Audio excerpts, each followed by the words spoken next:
This is the Man on Second podcast as part of the 5 Reasons Sports Podcast Network. Don't forget to like and subscribe. Hello, everyone, and welcome to another episode of the Man on Second podcast. My name is Eric Wiedeke. As always, I am joined by Joe Frisaro on a Sunday evening here, August 21st.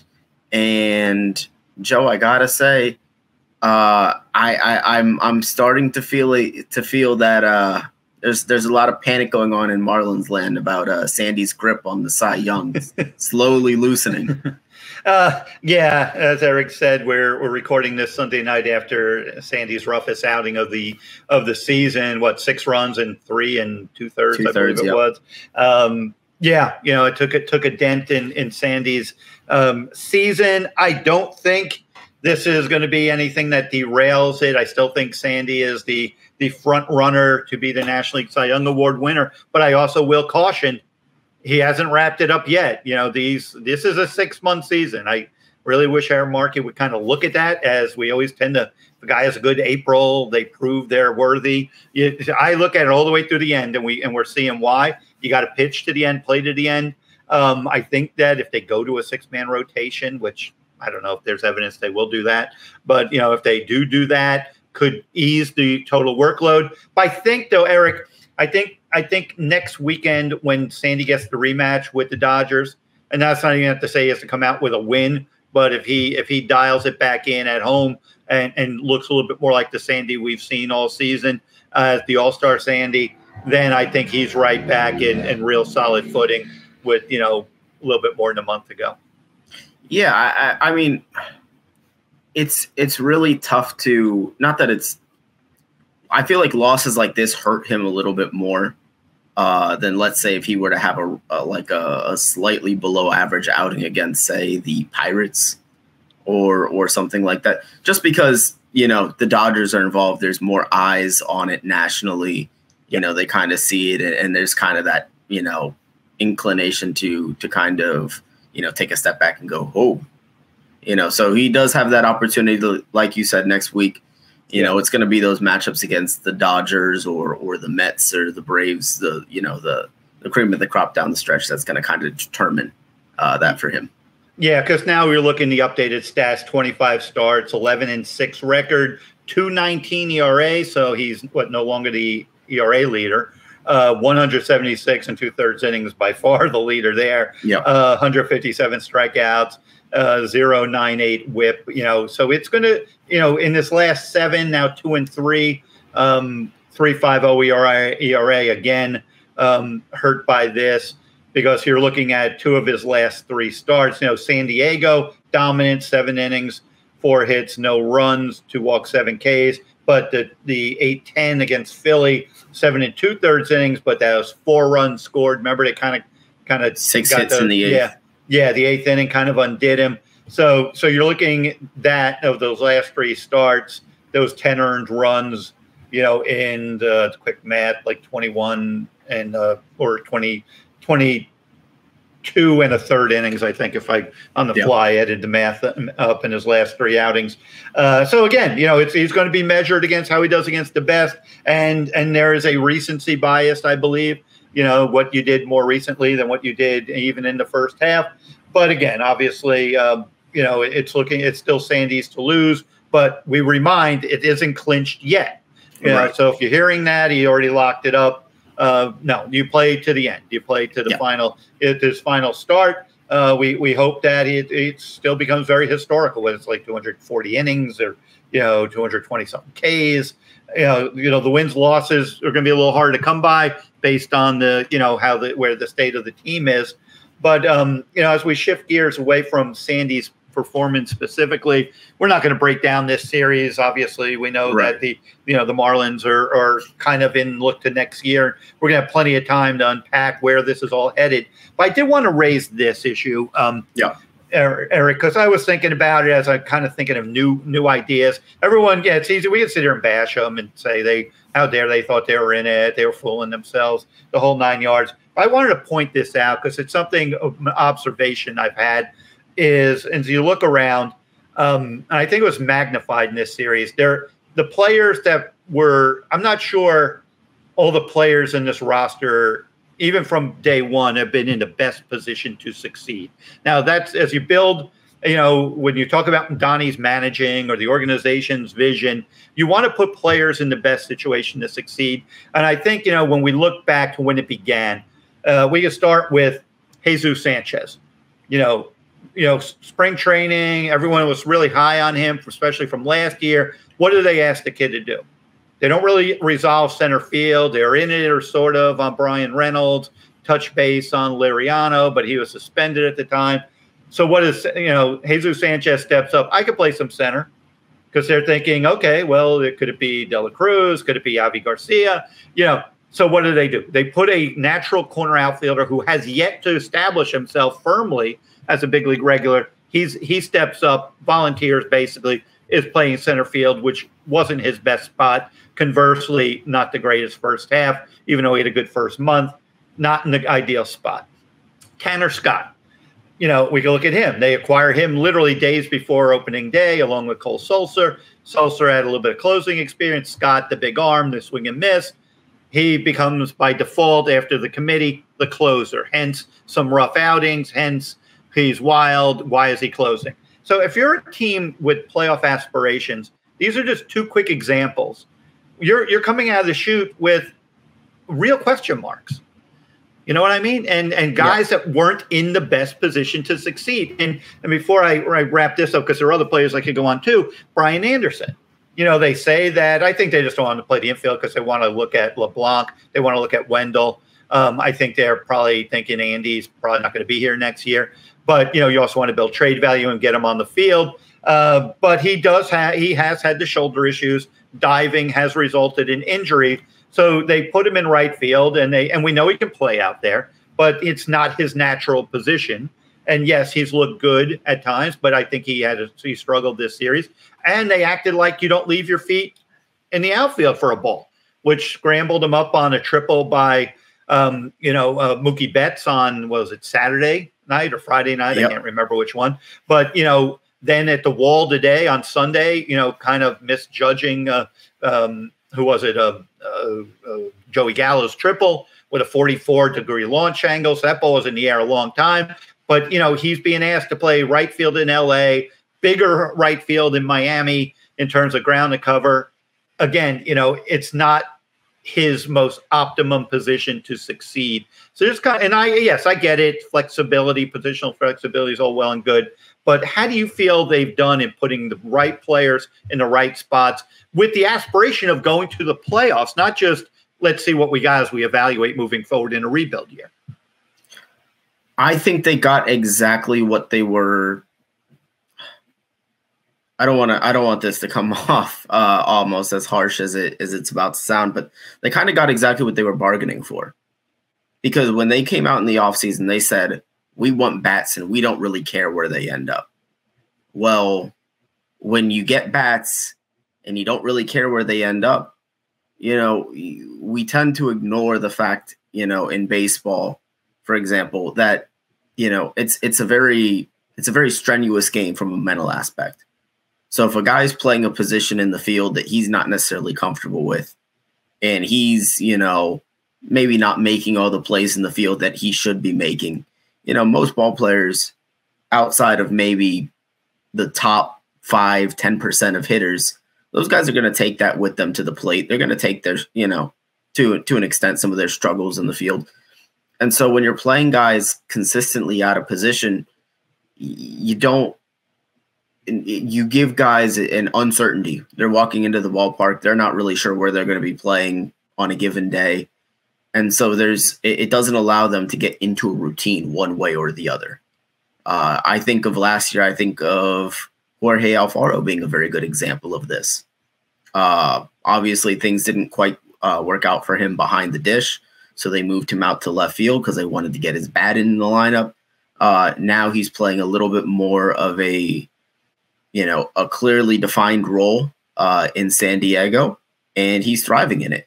And sometimes I think that's what players need. Players need that kind of structure, whereas the Marlins are kind of they find themselves in this position where they're just consistently flying by the seat of their pants with where they're playing guys. And it's, you know, you at some point you need to say, okay, we have our center fielder, we have our catcher, especially at the really, really important positions. You need to have your center fielder, you need to have your shortstop. Generally speaking, those are the big spots. And you can have positional versatility at second, third, what have you. You know, if a guy can play right field, he can usually play left as well. But bottom line is, I think when you give guys clearly defined roles, you give them that sense of stability, and it just takes one less thing off their mind that they have to worry about. Yeah, and great points as always. And again, it gets down to if you're building, like I said, we're putting on our GM hats and we're figuring out how to build this, and even coaching, as we're noted, put right. you in a position to succeed, not hope you can succeed. And you know, as we segue off the Marlins, we'll point out the teams that we'll talk about the Atlanta Braves. You know, there's positional versatility everywhere, but you have look at their stability. The left side of their infield, we know who their third baseman is, and Austin Riley. We know Dansby Swanson's at short. When Albies is healthy, we know he's at second, and Matt Olson we know is at first. Darno, when healthy, is behind the plate, and now center field was a little in flux, but the Harris kid is stepping up. And, you know, Acuna's in right, and, you know, so that team's very stable. The team the Marlins just got swept by. And even though that is the versatile positional versatility franchise, they've kind of set the tone of that, set the model. Cody Bellinger, who wins the MVP as maybe their best defensive first baseman, he's basically Gold Glove candidate at first and center field. Well, what's happened to Cody in the last few years? His offense has fallen off. But what do they got? What do you know for sure about the Los Angeles Dodgers? Mookie Betts is in right. You know, Trey Turner's at short. Justin Turner's at third. Freddie Freeman is at first. Will Smith's behind the plate. You got the Swiss Army knife and Chris Taylor who goes everywhere. Gavin Lux is the left-handed hitting version of that. You got Max Muncy could play first, could play second. They could all DH, and you're not just hoping. And I'm going to I was watching a lot of the Phillies Mets. I've probably watched about 10 games today, just flipping back and forth. The Mets had that rain delay. And I was watching and they're flawed. Obviously, the Phillies are a flawed defensive team. But I think, to your point, I think it works a little better in Philly than it does in Miami. Because of the ballpark. I was watching, Nick Castellanos in right field. We know Nick doesn't cover a ton of ground, but that outfield's not very big. So he's not hurt by having to go. And now, they've addressed center field a little bit better. I know they got Marsh. He got hurt. But they've got some guys out there could run, cover some ground a little bit. So it makes Schwarber in left, if he's there, not as bad at home. Castellanos not as bad. And, even Alec Baum, I give the guy a lot of credit because good bat. We know the glove isn't great. Started the year terribly at third, defensively. Obviously, I think he made an error, cost a couple of runs today, but also made a couple of good plays there. But he's kind of outperforming his defense. So even though I don't think the Phillies will win the World Series, I think they're going to the playoffs with a flawed type roster. But the Marlins are kind of banking on being like Philly. We're just going to have 3 mashers in the outfield. They're all going to out-hit their defense. So if they knock in 2 and allow 1, okay, you get 6 runs from 3 outfielders. You give up 3, and you hope you win the game. Yeah, I mean, the problem with that is almost exactly what you said, though, in terms of the ballpark. Because having a bigger ballpark, it works against you literally going both ways in that scenario. Because the mashers have to mash that much harder to get the ball out of the ballpark. And then on top of that, there's all that extra ground to cover. And so, it just doesn't make sense for the Marlins, especially for the stadium that they play in, 82 games a year, to try to field that kind of team, especially in the outfield. And it's hurt them too. There's been many times this year, and it's not just taking bad angles to the ball. It's the fundamentals of the position. It's calling for the ball. I haven't seen more collisions between infielders and outfielders than I've ever seen this year with the Marlins. It's just one of those things where, I understand that it's a position that they're kind of here now, and they just have to deal with it. There's nothing they can really do about it in the present. Although I do think some of the younger guys they've called up have been a little bit better in the field, but that's not necessarily a high bar to clear. From where they were in the beginning of the season. It just, like I said, I just think that there was almost a glossing over of certain aspects of the game that they just figured, hey, the bats will play, and that'll do it, and that's backfired on them, pretty heavily this year. Yeah. Yeah. And, to your point, at home, I remember there was a ball that Bleday, it dropped, key hit. It might've been Olson's flare in the 4-game when the Braves, one game looked like the Marlins would win, and Braves, got a big hit from Matt Olson. I think that ball had like a 95% catch rate in center. But, Bleday playing deeper, and he's not Will Harris out there. Right. So he's not covering that ground, and that's no fault to JJ. He is who he is, and his speed is what it is. And he's, for the most part, been a solid defensive center fielder. But, I'm looking at the guys who are going to be in that Gold Glove conversation. Right. Those guys' speed is ridiculous. There's a kid in Arizona named Alec Thomas who to me should be a Gold Glove finalist. That guy, he robs everybody of a homer at least once a series.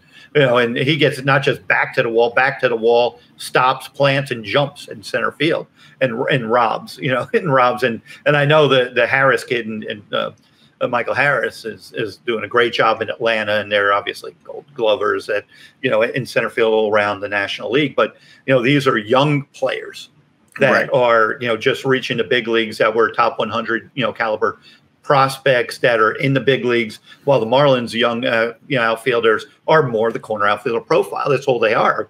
We saw Gerard Encarnacion struggling in left, just kind of reaching balls, but, Gerard's probably been playing mostly right field and first base. And, each ballpark's dimensions are going to be different. You go to Dodger Stadium, they got that low ball. They got some angles that are different. You got 50,000 Dodger fans screaming. There's a different animal, for a kid who was, playing some right field, and he was in Pensacola to start the year. And you know what I mean? So it's like, again, that doesn't mean that these guys shouldn't be able to handle it. But are these the right players for these positions as they evaluate who to build with and who to move on, use as assets to try to address other needs?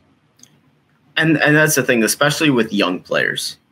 It's one thing to do this with Brian Anderson, because Andy, you could say, well, his shoulder injuries have kind of forced us into this and looking into, him playing a position that might be less strenuous on his shoulder, true or not. They have that. You know what? We'll take that. We'll take that at face value.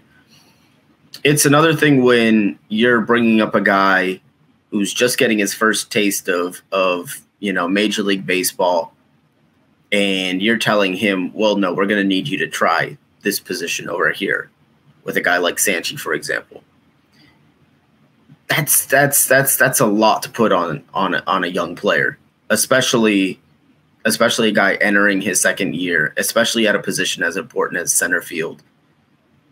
It can really, really mar your ability to evaluate the player, because the player's learning pretty much an entirely new position on the fly, and you don't know how the struggles in the field are going to affect the bat, which I think they certainly have with Sanchi this year. So it's just one of those things where it's one thing for Alfaro to be playing left field by the end of the year last year. It's one thing for Anderson to be playing in right field this year. It's another thing to have guys that you're just bringing up and kind of putting them in positions where they're not necessarily comfortable. A young player, you should be going out of your way to make them as comfortable at this level as possible. That way you can get the best possible evaluation. And again, I just feel like that's something that they haven't quite done. Yeah, and if we noted, the players we've talked about, the Michael Harrises and even, with Vaughn Grissom over there in Atlanta, those are young players granted, what, they're 21 years old, maybe 22, but they're complementary players on the Braves. Everything they provide that helps them win is gravy. Yes, they're bringing an energy level and a youthfulness, but they're not being asked to carry this team.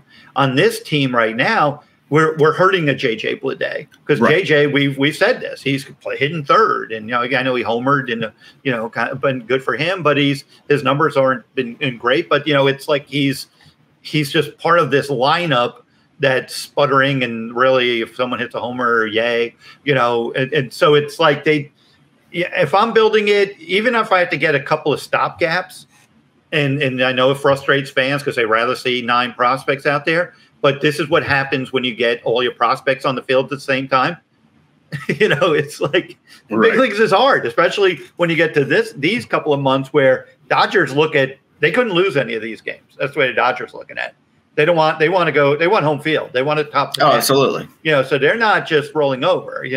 We saw with the Cardinals against Arizona, sweeping them and they're hitting the gear. They're like, we can't lose to Arizona, so we got to win these games, and then putting them in position for when they're playing head to head with Milwaukee or head to head New York, Atlanta, or LA against the Padres.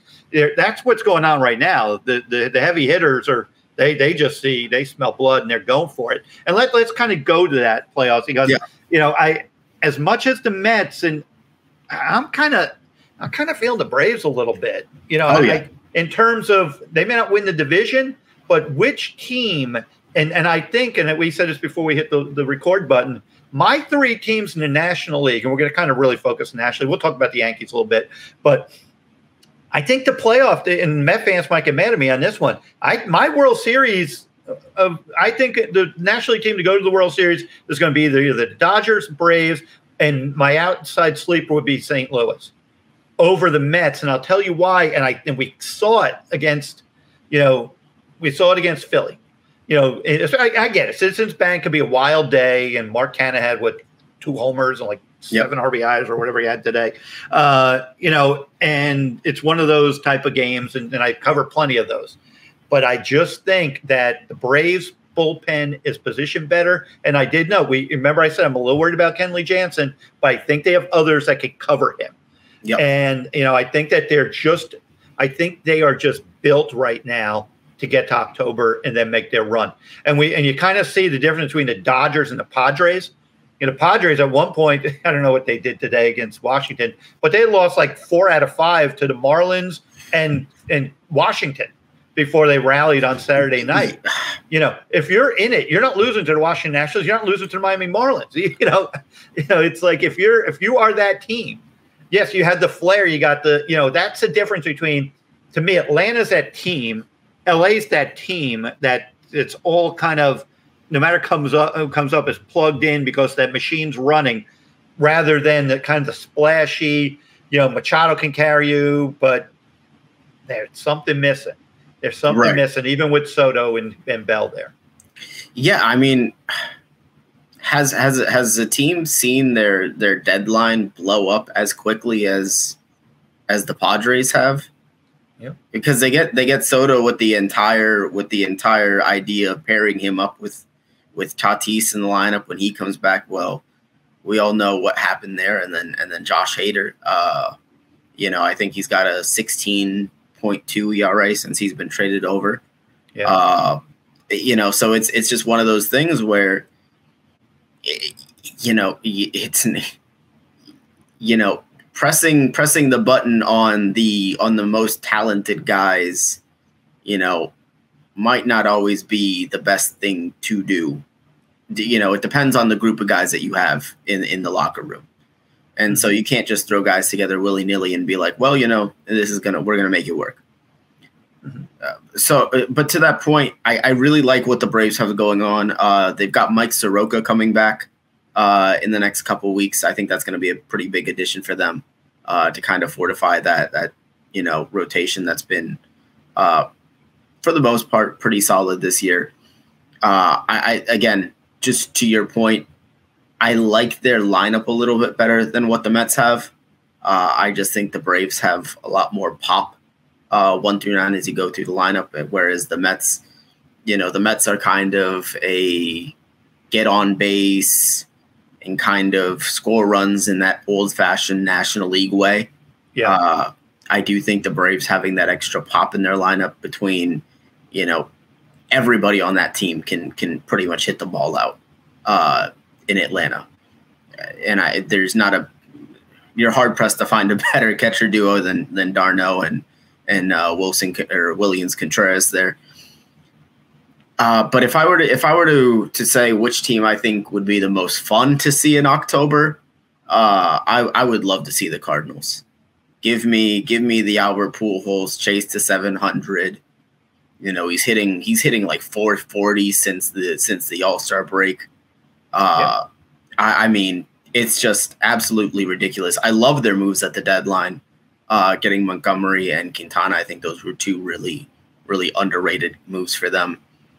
And then they've got their pillars in the lineup between. Well, they got the MVP. Yeah, they got the league MVP. Arenado and Goldschmidt. And Goldschmidt, yeah, and we don't talk at all about them, and we will start. But when you have, that's the core of that team. But then what do you got? They got Tommy Edmonds, they got Paul DeJong, they got they just Yachty, the little Yachty magic toward the end. And you just wonder if that kind of adrenaline emotion is going to kind of carry them. Because what do the Cardinals do? They just are fundamentally sound. They play the game, completely right. They just are unrelenting. They dissect what you do well. I can see them getting the playoffs and knocking the Mets out, or the Dodgers even. They have that caliber of team that they're not going to be, the moment's not going to be too big, and they're kind of hitting their stride at the right time. Like I said, with the Mets, as much as I like what they've done and as dangerous as they are, again, that back end, if they got the best closer, right? But is he going to be at his best in October? And how much, is he going to be needed to win the East? That's going to tax him, and then obviously DeGrom and Scherzer, their health is going to be an issue. Again, they're built for it. But I just, my feel is just watching a lot of games this weekend and seeing how these teams are flowing. And again, we're talking in August. I've seen plenty of hot teams in August, putter out, and it's usually the hottest team going into the playoffs. It's not all the time, but leading in to it. So this is why I kind of give the Yankees still, if people are panicking in New York with the Yankees, if the Yankees. There's plenty of time for them to turn it around, but I want to talk about them with you, Eric, because and I like Aaron Boone. I covered Aaron when he was here with the Marlins and always speak to him at the winter meetings and so forth. And he's kind of he's always got his players back. He's one of those guys. He gives you that fire and emotion, but it's the banging the table and the screaming and kind of losing your cool a little bit more. Is Garrett Cole kind of losing, punching things in the dugout? Is they kind of hitting that panic button in New York? Big win on Sunday against Toronto, but I still think there's plenty of time that the Yankees built such a cushion. Still 8-game lead. I almost look at it like in basketball when you have the 25-point lead and they make a run, they get to 8, and then you win the game by 17. I kind of see that. They built such a lead that just them leveling out will probably give them the division, by 5 to 10 games. Yeah, I mean, I'm not concerned about the Yankees in the scope of the division, but I think based on the way that the season has panned out, I think that they've got higher aspirations than that, and so my real concern for them is in October, because I think that the Yankees, there's few, The biggest trap in baseball, it has to be being the best team in baseball on June 1st. Because the best team in baseball in June 1st is very rarely the best team in baseball in October. I mean, there are some teams that can go wire to wire, but that's the truly, truly great teams. And the Yankees, it just felt like when they were going and they were rolling and they were just steamrolling the league, that every single possible thing that could go right for them was going right. I mean, they claim Matt Carpenter off of waivers, and he becomes prime Don Mattingly for, a month and a half. So it just, to an extent, it almost feels like some of that good fortune has started to wear off a little bit for the Yankees. I do think that they benefit from, the AL maybe not quite being as competitive as the NL. I know the Astros are there, and that's probably the main competition for the Yankees. I think the Astros are probably, if I were to say who my favorite to reach the World Series out of the American League, I would probably go Houston at the moment. Although the Yankees can turn things around, because we've seen what their ceiling looks like. And if they play at their ceiling in October, they are the best team in baseball. So, Yeah, and the thing with and you make a good point, the June 1st angle is, what were we saying in June 1st? This is going to be the greatest regular season in history. I think I looked up, there are like 50 wins and then 70 wins before, it was like, this is ridiculous that, they were on pace for something like 120 something wins or something ridiculous that, what was 116, I believe, with the 01 Seattle Mariners.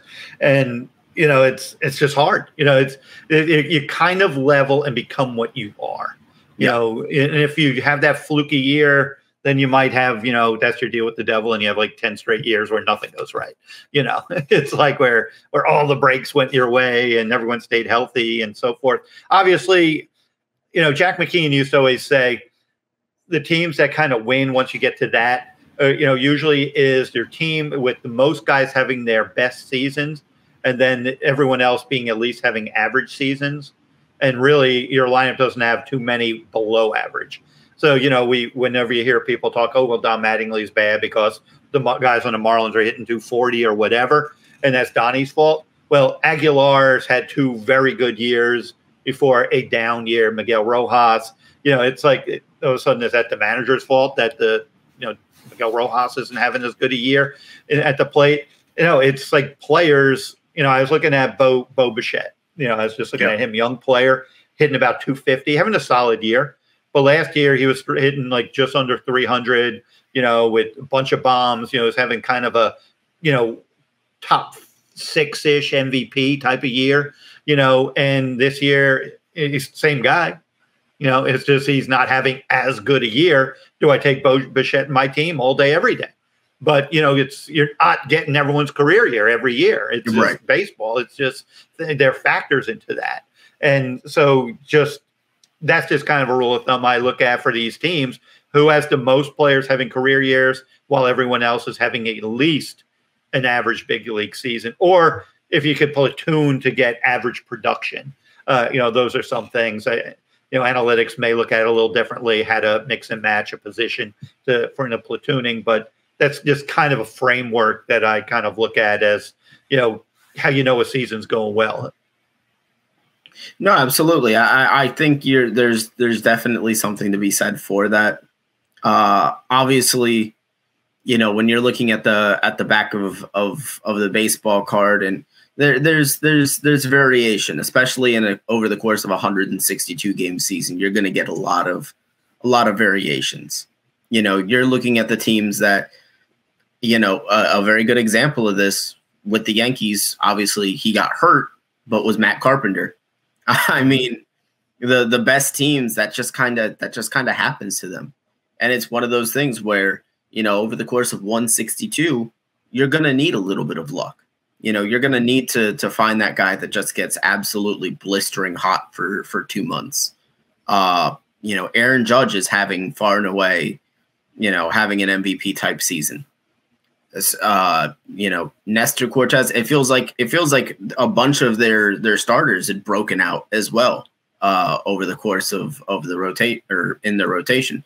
So it's just one of those things where you're looking at guys that are, you're looking at guys that might be in other years solid everyday players, kind of becoming fringe all-stars for 1 year.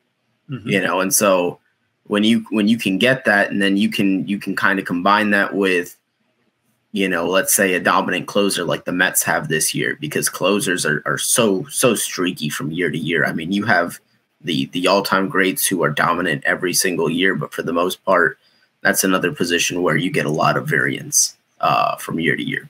Yeah. So, it's just so much of it is a combination of who are your consistent players, like you've said, like we touched on. A theme of this is, what is your core, right?